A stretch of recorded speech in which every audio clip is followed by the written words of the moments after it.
बिस्मिल्लाहिर्रहमानिर्रहीम। अस्सलाम वालेकुम। सलीमुल्लाह बाजवा आपकी खिदमत में प्रोग्राम करंट अफेयर लेकर हाजिर। मेरे साथ मौजूद हैं आज जो मेरे मेहमान हैं, मेंबर हैं डिस्ट्रिक्ट अमन कमेटी कसूर के और सीनियर सहाफ़ी हैं और हमारे बड़े शानदार एंकर भी हैं, जनाब चौधरी महमूद अली साहब। चौधरी साहब अस्सलाम वालेकुम, कैसे हैं आप? वालेकुम सलाम जी सर, बहुत शुक्रिया आपने मुझे आज शरफ बख्शा प्रोग्राम में करंट अफेयर में बैठने का।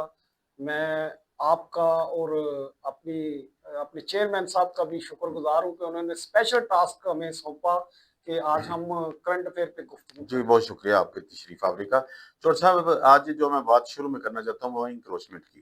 जी ये जी जो तजावज़ात के पे ऑपरेशन हो रहा है, पूरे पंजाब में हो रहा है। जी जी तो पूरे पंजाब में ऑपरेशन चूँकि हो रहा है, जी जी लेकिन ऑपरेशन करना क्या है, एक इंसाफ के तकाज़े पूरे करने के बाद ऑपरेशन होना चाहिए कि जी जी कई बिल्कुल अमीर और गरीब का जो म्यार जो ना बराबर रखकर।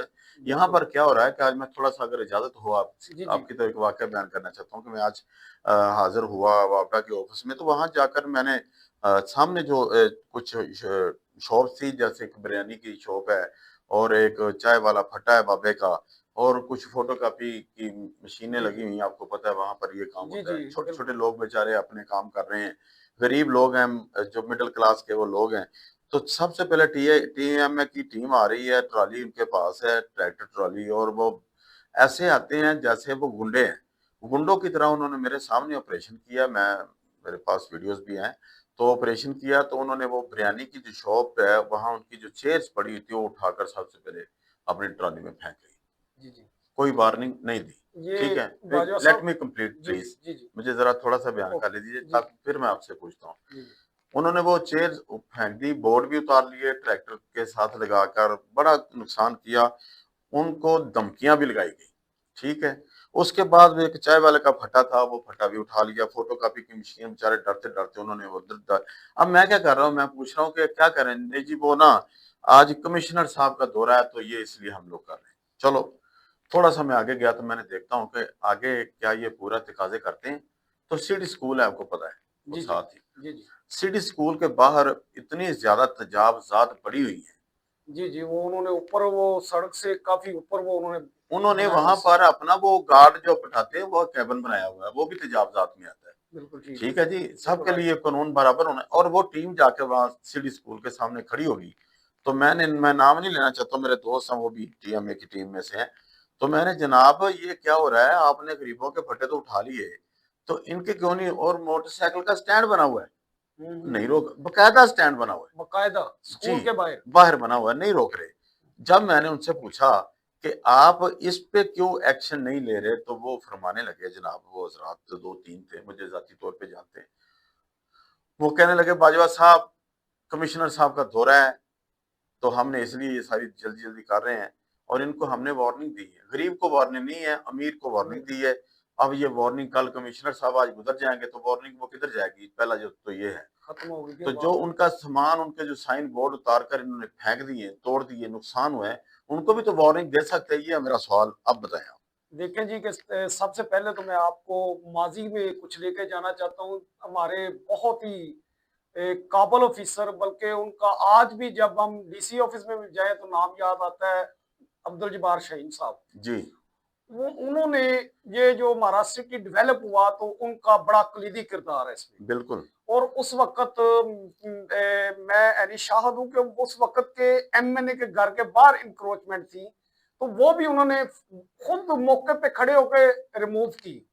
हालाँकि एमएनए साहब ने जो हमारी इत्तलात के मुताबिक सीएम साहब से भी जो है ना वो उनको कॉल करवाई, तो उन्होंने कहा कि भाई आपने तो मुझे ये टास्क सौंपा है सफाई का, जी, लेकिन उन्होंने क्लियर, लेकिन यहाँ पे मैं एक बात उनकी जो मुझे अच्छी लगती लगी, या आज भी लोग याद करते हैं, इंक्रोचमेंट पे ऑपरेशन भी हुआ, लेकिन सबको कोई हफ्ता पहले, 10 दिन पहले, 15 दिन पहले वार्निंग जारी की गई, बाकायदा रिटर्न वार्निंग जारी की गई कि ये आपका शेर बड़ा है, ये आप इतने दिन है आपके पास, इसको रिमूव कर लें, वरना फिर हम आएंगे तो फिर आप माइंड करेंगे। बिल्कुल। तो उस वक्त जो है ना ये जो आजकल फूड स्ट्रीट है, खास तौर पे मैं जिक्र करना चाहूँ, इस पे जो है ना बहुत ज्यादा तजावजात थी। तो उन्होंने ये आज देखे कितना खूबसूरत रोड है, और उसी वक्त बड़ा चंद गंदा नाला हुआ करता था गंदा इधर। नाला था, और उस वक्त जो है ना वो चंद एक दो जो पावरफुल लोग थे, जैसे मैंने कुछ जिक्र किया एक बंदे का, तो उनको भी उन्होंने रेफ्यूज किया, कानून के तहत उनको वार्निंग दी कम से कम 15 दिन की, कि 15 दिन बाद भाई आप हमारे साथ जो है ना वो गिला ना करेंगे, हमने ये रिमूव करना। तो आजकल जो हो रहा है देखिए, करोड़ों रुपए का नुकसान हो रहा है। मेरा मेरा नहीं ख्याल कि बीइंग अ जर्नलिस्ट भी हूं मैं, सिटी में अवाम से भी बहुत गहरा तल्लक है, और डिस्ट्रिक्ट जो मैनेजमेंट है मैं उनका शुक्रगुजार हूँ कि उन्होंने मुझे मेंबर कमेटी का जी अमन कमेटी का मेंबर भी रखा है। और आज भी मेरी एक मीटिंग थी अमन कमेटी के वाले से, जी। पोलियो के वाले से, उधर से मैं अभी उनके पास से ही आ रहा हूँ। तो इंशाल्लाह नेक्स्ट, बल्कि इस पे भी मैं रिक्वेस्ट करूंगा डीसी साहब से कि वो ये सुथरा पंजाब बहुत अच्छा प्रोग्राम है, ये हर सुथरे सूरत होना पंजाब चाहिए। में तो बाद में चलते हैं हम जी लोग, जी, पहले इंक्रोचमेंट पे ये बात भी करें अगले इंक्रोचमेंट भी सेगमेंट उसी में पे मैं। हिस्सा है। जी जी। लेकिन असल में जो बात है, सबसे पहले हमारे मसाइल है सीवरेज की, ठीक है। तो अभी मैं आपको इंक्रोचमेंट की बता रहा हूँ कि जो खारा चुंगी है उसके साथ ही टेक्निकल कॉलेज है हमारा, वहां पे बंदा बंदा पानी खड़ा है, गंदे जोड़ है। ये पहले तो वो क्लियर करे ना, मैं कमिश्नर साहब अभी भी कसूर में है मेरी इत्तलात के मुताबिक, तो मैं उनसे भी रिक्वेस्ट करूंगा कि वो भी उधर जाएं और देखें, पहले वो इंक्रोचमेंट खत्म करवाएं। चौधरी साहब पहले मेरी बात सुनिए, अभी आपने बात को थोड़ा सा ना मिक्स कर दिया है। चलो उधर ही आता हूँ मैं। अब आप गंदे नालों की बात कर रहे हैं जो बंद होते हैं, आगे जी बरसात आने वाली है 1 महीना दरमियान में, जी जी। जून का महीना है, 2 महीने रह गए। अब जून के वस्त में शुरू हो जाती है बारिशें, ठीक है।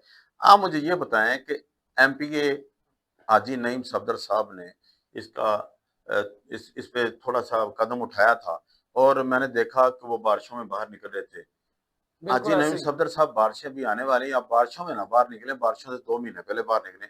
अच्छा, वो जो चौकी लारी अड्डा है उसके पास उन्होंने काफी टाइम दिया, नीचे नाला इतना बंद था एक जगह पे, एक इतना जगह टाइम ऐसे ही लगा, ऐसे ही ऐसे अभी तक वो साफ नहीं हो सका। ही, तो बिल्कुल पूरा ऐसे ही। कसूर कैसे साफ होगा? एमपीए साहब खुद लगे रहे हैं, तो ये नाहली इन लोगों की है। अपनी नाहली को छुपाने के लिए ये गरीब रेडी वाले को डांटते हैं, बदमाशी करते हैं और दुकानदारों को तंग करते हैं। तो डीसी साहब, आपसे इल्तिजा है मेरी बड़ी माजरत के साथ कि काइंडली एक कानून रखें, लोग आपको दुआएं देंगे, आप सरकारी अफीसर हैं। दूसरी बात यह है कि हम लोग जितने भी अफीसर होते हैं ये जनता के अफीसर हैं, ये अवाम के अफीसर हैं। अवाम के पैसों से, अवाम के टैक्स के पैसों से हम सैलरी मिलती है और हम इनके मुलाजिम हैं। तो हमारी जो अवाम है वो हमारे, हम उनके जो क्या कहते हैं उसको, मुलाजिम है, वो हमारे मुलाजिम नहीं, हम उनके पैसों से कर रहे हैं। उनसे तो काइंडली उनका हक दिया जाए, उनको ये हक ना दिया जाए। हाँ, मैंने देखा है डीसी साहब, मैं आपसे रिक्वेस्ट करता हूँ ये बदमाशी खत्म की जाए। बदमाशी पे मैं उतराते हैं, आप उनके खिलाफ कानूनी चाराजोई करें। मैं इसको एक जुमले में करता हूँ कि कानून का म्यार एक होना चाहिए। ये नहीं है कि जिस तरह का बंदा उस तरह का कानून। ये क्या है कि एक जो पावरफुल वो स्कूल वाले हैं, पावरफुल है, ताकतवर उनको है, नहीं छेड़ा, उनको जो है ना वो वार्निंग, वो जुबानी वार्निंग है ना, आपको बताया गया कि उनको बस वार्निंग दे दी, वार्निंग दे दी, मेरे ठीक है, सामने नहीं दी। सारे सारे जा रहे हैं मुझे आगे, नहीं लगता उन्होंने वार्निंग दी है, मैं ठीक है। बता दूं। तो इसी तरह ये बेशतर शहर में बेशतर जगह ऐसी हैं जहाँ पे अभी तक तजावजात कायम है, लेकिन जो उनके दाएं बाएं जो गरीब लोग हैं उनको रिमूव कर दिया गया। दर्जनों जो रेडी वाले हैं उनकी रेडियां रिमूव कर दी गई, अच्छा, जिन मैं वजीर आला, बेरोजगारी भी बढ़ चुकी है इस वजह से बहुत वजीर आला पंजाब मोहतरमा से मरियम साहबा से ये रिक्वेस्ट करना चाहता हूँ, हमारा मैसेज उन तक पहुंच रहा होगा। ज्यादा। तो मोहतरमा, आपसे ये इल्तिजा है कि अवाम के वोटों के साथ आप तशरीफ लाई हैं, हमारी वजीर आला बनी हैं, आपका एक सियासी बैकग्राउंड है, बड़ा अच्छा बैकग्राउंड है। तो काइंडली आप जो हुक्म तो सादर फरमा देती किस तरह हो, लेकिन काइंडली जरा नजर उठाकर देखा करें कि ये लोग आपके हुक्म के मुताबिक काम कर रहे हैं या नहीं कर रहे। ये फरौन बन जाते हैं, ये छोटे छोटे जो अहदेदार है ये ऐसे फरौन बनते हैं कि ये मैंने देखा है कि लोगों के गिरेबान पकड़ रहे हैं। तो ये तो इंसाफ नहीं, ये कानून नहीं है। अगर कोई इंतजामिया की बात नहीं मान रहा तो कानूनी चाराजोई करें, कानूनी उसके चाराजोई खिलाफ करें, एफआईआर दें, FIR उसकी इज्जत नफ्स को मजरूह मत करें। ये हो रहा है, इज्जत नफ्स को मजरूह कर रहे हैं। बहुत ज्यादा ये सिस्टम है। बल्कि मैं अभी इस प्रोग्राम की वसातत से अपना हमारी जो वज़ीर आला मुहतरमा, बल्कि उनको हम सल्यूट भी पेश करते हैं कि तारीख में पहली वज़ीर आला पंजाब जो जी खातून आई है, तो उनको मैं जो है ना इल्तिजा भी करूंगा, रिक्वेस्ट करूंगा कि वो खुद एक बार खुदारा कसूर का चक्कर लगाएं। ये बिल्कुल रायपुर आपके घर के साथ आपका नेबर डिस्ट्रिक्ट है, लेकिन अभी तक आपने वजारत आला का चार्ज संभालने के बाद कसूर चक्कर नहीं लगाया। इल्तिजा करते लगाए और खुद अपनी आंखों से इन मामलात को देखें। ऑपरेशन जरूर करें, लेकिन कानून के तकाजे पूरे करें, ताकि किसी गरीब की इससे नफ्स ना मजरू हो और कोई अमीर बाद में ये ना कहे कि मेरे तो लगे हैं, मेरा उन्होंने क्या उखाड़ लिया है। ठीक है, ये सारे जो है ना, इस तरह होता है कि जो सरमायादार होता है ना, फिर वो कीड़े मकोड़े समझता है ऐसे लोगों को। जी जो साहब, मैं एक दफे डीसी साहब से मुखातब होना चाहता हूँ, इमरान अली साहब से। इमरान अली साहब, आप ज़िले के हाकिम हैं, पूरे डिस्ट्रिक्ट के हाकिम हैं। आपसे एक दफ़ा मैंने रमज़ान में इल्तिजा की थी महंगाई के बारे में, आपने वहाँ पर भी काफ़ी ज़्यादा और ही एक्शन लिया एक्शन लिया था। आपकी इसमें बड़ी ज़्यादा मेहरबानी है हमारी आवाम के ऊपर। तो काइंडली इस पे भी थोड़ा सा करें कि ये जो फ़रौन छोटे-छोटे बनाकर भेजे जा रहे हैं ना, ये गलत बात है। अगर कोई काम उनको वार्न किया जाए, वार्न किया नहीं जाता और उन पे बदमाशी की जाती है। जब बदमाशी करेंगे तो लोग एक दूसरे को गालियाँ देते हैं, तो ये गालियों का सिलसिला खत्म होना चाहिए। तो काइंडली ये म्यार को ज़रा दुरुस्त कर दीजिएगा, आपके अपने हाथ में है। नाज़रीन, एक छोटी सी ब्रेक के बाद दोबारा तीन सर्विस कुशादा सीट, हर सीट के सामने डीवीडी की सहूलत। अपनी पसंद की तिलावत कुरान पाक, नाज शरीफ सुने या अपनी पसंद का ड्रामा और मूवी देखें। वेलकम बैक नाजरीन। वक्फे के बाद दोबारा आपकी खिदमत में हाजिर हूँ। चौधरी साहब, वो तो बात होगी टीएमए की जो इंक्रोचमेंट की थी। अब हम दूसरे सेगमेंट में ये करना चाह रहा हूँ मैं कि ये जो सुथरा पंजाब प्रोग्राम है, पहले तो मैं आपको बता दूं कि जितने भी मामलात मरियम साहबा ने उठाए हैं, नए प्रोजेक्ट शुरू किए, जी जी, उनमें ये सुथरा पंजाब भी बड़ा शानदार प्रोजेक्ट सबसे नंबर 1। मैं इसको जो है ना, अगर कहूँ कि ये सबसे आला प्रोग्राम है तो ये। और जितने भी मैं आज तक प्रोग्राम करता हूँ, तो एक चीज का मैं बड़ा हवाला देता हूँ, वो है धी रानी प्रोग्राम का। धी रानी प्रोग्राम इन्होंने ऐसा शानदार शुरू किया है कि वो जो बेटियां हमारी जिनके पास जहेज का सामान इकट्ठा ही नहीं हो पा रहा, सालों से इंतजार में बैठी बैठी रहती हैं, है उनकी शादियां हो रही हैं, पूरे पंजाब में हो रही हैं, ये कोई और सूबा नहीं कर रहा।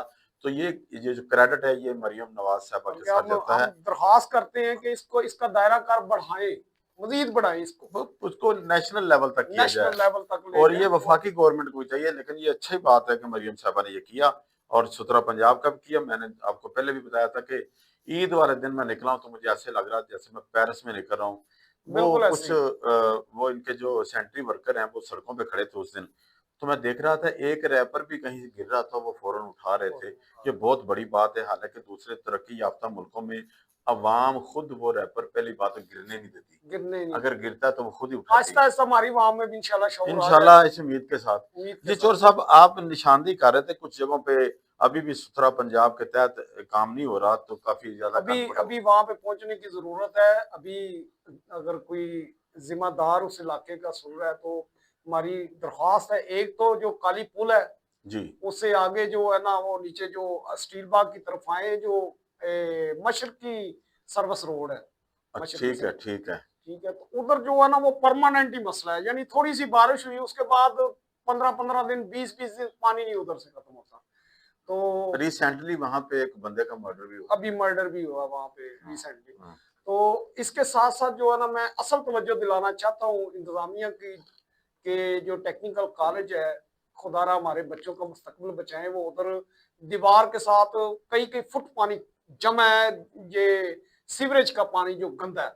तो कल मैं इत्तेफाक से वहां से गुजर रहा था, तो मैंने देखा, फिर मैं प्रिंसिपल साहब से भी मिला और जो है ना उनसे पूछा कि ये क्या माजरा है, मुतलका ऑफिसर से उनके। तो उन्होंने बताया कि हमने तो जो है ना डिस्ट्रिक्ट इंतजामिया को बार बार मुतला किया है, वो आगे से कोई नाला बंद है, जो ये गए भी हैं उधर। उन्होंने बताया कि ये सुथरा पंजाब टीम उधर एक बार गई भी है, लेकिन उन्होंने कहा इधर बहुत ज्यादा खर्चा है, पता नहीं, या बहुत बड़ी हाई मशीनरी चाहिए, तो वो उधर छोड़ के तो वापस आ गए। और वो दीवारें जो है ना वो गिरने वाली है कॉलेज की। अगर दीवारें गिरती हैं तो वो बहुत लंबा चौड़ा नुकसान होगा। तो खुदारा उधर भी जो है ना वो तवज्जो करे। बाकी जो इलाके मेरा ख्याल है कि ऐसे हैं कि हमारे घर का सेन भी उतना साफ नहीं होगा जितने अच्छे वो सड़कें या हम गुजरते हैं तो दिल खुश होता है।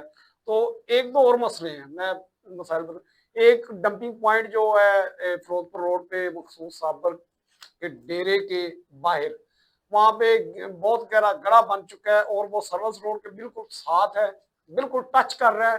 किसी भी बड़े हादसे का सबब भी बन सकता है, रात के वक्त जी अंधेरा होता है। तो वो जो नाले का पानी है ना, वो उस गड्ढे में आ गया, उधर ही कूड़ा करकट फेंकते हैं, तो उधर से वो उठा रहे होते हैं इंतजामिया जो है हमारी। जी तो एक ये जो भट्टा चौक है, इधर भी आप देख सकते हैं सड़क के साथ चौक में गड़ा बन गया है। उधर इसका भी कोई ऐसा परमानेंट हल करे, गड़े ना बने, लेकिन ये यहाँ से नीट को इतना बड़ा मसला नहीं है, ये हो सकता है हल, तो इसको भी हल किया जाए। जी, मैं एक और आपकी तवज्जो कराना चाहता हूँ और टीएमए की भी कराना चाहता हूँ कि ये जो उन्होंने अपना बास्केट वगैरह या बड़ी-बड़ी ट्रॉलीज रखी हैं, जी जी, तो अवाम को चाहिए कि अपना जो शॉपर है गंद वाला वो वो उसके अंदर ट्रॉली में डालें। फेंकते। वो दूर से बाइक पे आते हैं, इतनी हड्ड-हराम कौम है हम लोग, दूर से ऐसे फेंक देते हैं।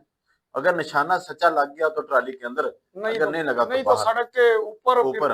वो सारा जो होता है ना फैल भी जाता है कूड़ा, क्योंकि वो बाज़ औक़ात वो शॉपर हालांकि के इधर हाथों से ना मैं आपको बता, भट्टा चौक से स्टील बाग तक जो सेंटर है ना, अपना जो डिवाइडर है, यस उसके ऊपर ड्रम भी लगाए हैं लग से।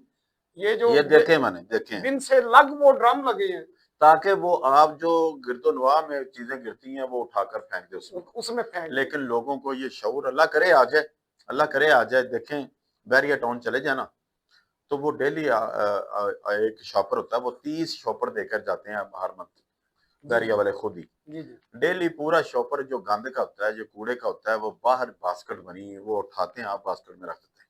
बिल्कुल उनकी गाड़ी आती, उठा कर ले जाती।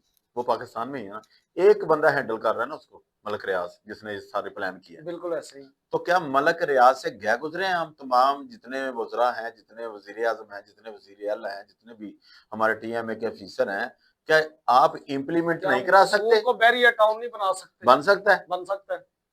और मजेदारी की बात, बन रहा है, अल्लाह बन रहा है, करे। लेकिन जो है ना, बड़े ये स्लो। तब मुकम्मल होगा जब अवाम में बीइंग अ शहरी, मैं जब खुद जिम्मेदार हूँगा कि यार ये मेरा दरवाजा है या मैंने इधर से गुजरना है, मैं इधर जो कूड़ा करकट फेंक रहा हूँ ये ना फेंकूं, इसको बिन में जगह जगह पे अब तो चोर साहब, हम ज्यादा जिम्मेदार अवाम खुद हैं। वहाँ माजरत के साथ मैं अवाम से मुखातिब होकर कहता हूँ, हमने घर के थड़े इतने इतने बड़े बनाए हुए हैं, थड़े, बिल्कुल छोटी सी गली है, थड़ा मकान ऊंचा है, और जो थड़ा बना हुआ है ना हमारे, वो स्टेप जो बने होते हैं 4, वो आधी गली को घेर लेते हैं। उसके बाद आपने स्लाइड बनाई होती है, और रही सही कसर वो लोग कर लेते हैं कि हर एक ने अपने घर के बाहर एक छोटा सा स्पीड ब्रेकर बनाया हुआ है। हर घर के तो बाहर। ये एक रिवाज बन चुका है। आपने आप जब तक आप अपने इलाके को, एक गली को दुरुस्त कर ले, कितने घर होते हैं, 10 15 20 24, 20-24 का। वो घर अगर खुद को दुरुस्त कर लें आपस में एका करके, हर बंदा ये सोच ले। सर ये तो बड़ी दूर की बात है। मैं आपको, जिसने नया घर बनाना है ना, गली में पुराना हुआ गिरा के नया बनाना है, उसे 4-4 फुट ऊंचा कर देना है, बाकी सारे घर जो है ना अच्छा, ये भी नहली टीएमए को जाती, आप बिल्कुल। नक्शा पास न करें, आप ये करें। देखें बैरिया की मैं आपको बात बताऊं, मुझे एक्सपीरियंस है बैरिया का। जी जी, बैरिया में जो सोसाइटी बन लेती है, जितने जो अंदर वो घर बन लेते हैं, वो नक्शा बैरिया का होता है, आपका नहीं होता। बैरिया का नक्शा होता है। ऐसे ही है। अच्छा, वो नक्शा होता है कि ऊपर आपने जो बनानी है ममटी वगैरह, वो भी 1 इंच ज्यादा नहीं बना सकते जो उन्होंने नक्शा दिया होता है। उनके इंजीनियर आके फीता लेकर चेक करते हैं, ऐसे ही 1 इंच एक अगर एक ऊपर भी नहीं सूत्र जा तो वो गिरा देंगे। बिल्कुल खिड़की ऐसे। किधर रखनी है, किधर नहीं रखनी, मैं एक जैसे घर नजर आएंगे चोर साहब। बिल्कुल ऐसे तो ही। क्या एक गली में ये नहीं कर सकते कि गली में घर इतना ऊंचा हो? है सर कर सकते। मैं एक आपको यहाँ पे हैरानकुन ब्रेकिंग न्यूज दूं कि ये सड़क की दूसरी तरफ चले जाए ना, बैरून कसूर में, तो मेरा ख्याल है कि जैसे वो 100 को पे डीवा ढूंढने वाली बात होती है ना, इस तरह शायद ही कि बाशऊर बंदा हो जिसने अपने घर का नक्शा बनवाया हो। कोई भी नहीं है, नक्शा बनवाता ही कोई नहीं, बनवाता ही नहीं है, पूछता ही उधर और कोई नहीं। नहीं पूछते हैं, चोर साहब पूछते हैं, वो जाते हैं पैसे लेकर वापस आ जाते हैं। अच्छा अच्छा, मैंने ये खुद भी देखा बात। है कि वो जाते हैं, हाँ भी नक्शा बनाए, नहीं जी चलो नक्शा बनाओ, उन्हें क्या लो जी, चलो ठीक है, नक्शे की फीस ले ली लेकिन नक्शा ना बनाया, और वो फीस बजाय गवर्नमेंट के खाते में अकाउंट जाने जमा के वो आपके पॉकेट अपने में चलेगी, खूब किसने खाते में बनाना, चली किसने जाती। पूछा। असल में यही बात कर रहा हूँ कि ये जो जिम्मेदारान है ना, जो इलाके के जिसको दे दिए, मिसाल के तौर पे अब जो ये भट्टा चौक से सदर दीवान रोड वाला कोई होगा जिम्मेदार, तो वो खुद को इसका मालिक समझता है। बिल्कुल ऐसे आल इन आल, क्योंकि उसको पता मुझे किसने पूछना है, जिसने पूछना है मैं कहूंगा ये 20 घर नहीं, कोई 1-2 नक्शे पास कर लिए, बाकी जो है वो 15-20 है वो बनने दे। कौन देखता है? जिसने देखना है वही तो सारा कुछ कर रहा इन्होंने होता है। मैडम के उस तराने को झूठा करार दे दिया, मेरा सोना शहर कसूर नहीं, जिनिया तुम्हा दूरो दूर नहीं। अब तुम्हें जो दूरो दूर हैं वो जाकर लोग बताते हैं। देखो वो बात आपने की थी वो अब्दुल जब्बार शाहीन की, वो डीसी साहब आए थे, उन्होंने कसूर को सोना शहर बनाया। सर 20 साल गुजर गए बनाया हैं, 20 साल गुजर गए और हैं, आज तक सही है, आज भी याद है, याद है लोगों को। दिलों में जिंदा है। मैं जो है ना वो मौजूदा डीसी साहब माशाल्लाह बहुत मुतरक है बाजवा साहब, मैंने रात को उनको 11-11 12-12 बजे तक देखा है फील्ड में, लेकिन मैं उनसे इल्तिजा करता हूँ फील्ड में भी मुतरक है, लेकिन इंसाफ भी कायम करें। अरे छोटा सा एक मैं सवाल उठाना चाहता हूँ इस पे ना, कुछ चीजें मैंने ऑब्जर्व की हैं, जैसे महंगाई है। हाँ ठीक, अच्छा सब्जियां सस्ती हैं, बिल्कुल ठीक ये है, बड़ी अच्छी बात, बहुत अच्छी बात, सब्जियां सस्ती हैं पहले की निस्बत। बिल्कुल यानी कि जो मेन चीजें चाहिए होती थी, प्याज वो भी महंगा सस्ता था, सस्ता हो गया। टमाटर बहुत महंगा था, सर 30 रुपए सस्ता हो किलो गया। हो गया है, टमाटर सस्ता, 30 प्याज रुपए सस्ता, किलो हो गया आज, लहसुन सस्ता, अदरक सस्ता। ये जो 700 रुपया किलो फरोख्त हो रहा था, 1200 रुपए किलो सर। अच्छा ठीक है, अब ये सस्ते हो चुके हैं काफी। अब जो तवज्जो है ना, सर गंदम आटा वो रोटी तो काफी, कितनी सस्ती होगी, रोटी तो खैर नहीं सस्ती की, ये आटा सस्ता हो गया है। आटा सस्ता अब हो रोटी गया। भी सस्ती इन्होंने करवानी चाहिए, तंदूरों पे जाके रोटी भी ऐसी की वैसी मिल रही, जनाब, पहले भी 20 की थी, अब भी 20 की है। कहाँ सॉरी, ये कोई सस्ती नहीं हुई, जब गंदम महंगी थी ये भी तब भी 20 की थी, अब भी 20 की है। अब भी मैं देख रहा हूँ अक्सर चक्कियों पे ना 3600 रुपए मन आटा बिक रहा है, जबकि गंदम जो है ना 22-23-24-25 रुपए मन बिक रही है। चौधरी साहब, जिम्मेदार की एक ग्वाले को किसी ने पूछा आपकी भैंसें कितना दूध देती है, वो कहता है 1 2 3 4, अच्छा 21 किलो देती है और मैं 34 किलो सेल कर देता हूँ, 2 किलो मैं घर में भी रखता हूँ। अब ये क्या सोचेंगे आप, मुझे बताएं ऐसे कि कैसा निजाम चलेगा। वो लिखने दो उसको चक्की वाले को, आपको क्या जाता है, वो काट भी लेता है। अच्छा उससे आप गंदम देने जाए, किस चीज की काट रहता है वो, पता नहीं किसकी चीज, मुझे आज तक समझ नहीं अभी आई। अभी मैं 50 किलो गंदम अपनी जो 2 दिन पहले पिसवाई है, तो उसने जनाब 1.5 किलो काट ली है और 600 रुपया उसकी पिसवाई ली है। चलो ये भी काट लेते हैं, चिकन वाले 900 ग्राम देते हैं आपसे 1000 ग्राम के पैसे लेकर, वो किस किस्म की काट और लेते हैं? मजेदारी की बात मैं आपको एक और बताऊं आटे की, मैं चक्की पे बात आ रही है कि वो चल भी सोलर पे रहा है, यानी कास्ट फ्री ऑफ कास्ट चल रही है, लेकिन 600 रुपया पिसवाई 50 केजी की, और उसके साथ चौधरी साथ साहब ये लूट मार यहाँ ऐसे नहीं रुके, देखें घी महंगा हो गया था, घी महंगा होने की वजह थी सोयाबीन नहीं आ रहा। सोयाबीन नहीं आ रहा, ठीक है। अच्छा अब सरसों के तेल में कौन सा सोयाबीन है, जैसे घी महंगा होगा सरसों के तेल भी महंगा हो जाते लोग, क्यों? क्योंकि वो मुतबादल है। मुतबादल है, तो उनसे पूछा जाए आप सरसों क्यों महंगी कर रहे हैं भाई? जबकि वो मैं किसान भाइयों को भी यहाँ पे थोड़ी सी किसान भाइयों को वो कम रेट जो है ना वो बिकती है ये सरसों, लेकिन आगे वो ऑयल जो है ना वो घी के मुताबिक में बेचती। बिल्कुल ऐसे ही है। चौर साहब आपका बहुत बहुत शुक्रिया, आप तशरीफ लेके आए जी, प्रोग्राम में। नाजरीन एक तवज्जो मैंने दिलानी थी डीसी साहब को, टीएमए को, कि ये जो नाइंसाफ़ी हो रही है ये नहीं होनी चाहिए, आवाम को इंसाफ चाहिए। कम से कम आप तो इंसाफ देना, हमारे ज़िले में बैठे हैं, हमारी पहुंच आप तक मौजूद है, हम नहीं चीफ जस्टिस तक पहुंच सकते, हमारी पहुंच, हम नहीं वज़ीर आज़म तक पहुंच सकते, हम नहीं वज़ीर आला तक पहुंच सकते, लेकिन आप तक हम चूँकि पहुंच जाते हैं तो हमारा मैसेज भी आप तक पहुंच रहा है, तो काइंडली हमें और आवाम को इंसाफ दीजिए। अगले किसी प्रोग्राम में इंशाल्लाह मैं और चौधरी महमूद अली दोबारा हाजिर होते हैं। अल्लाह हाफ़िज़।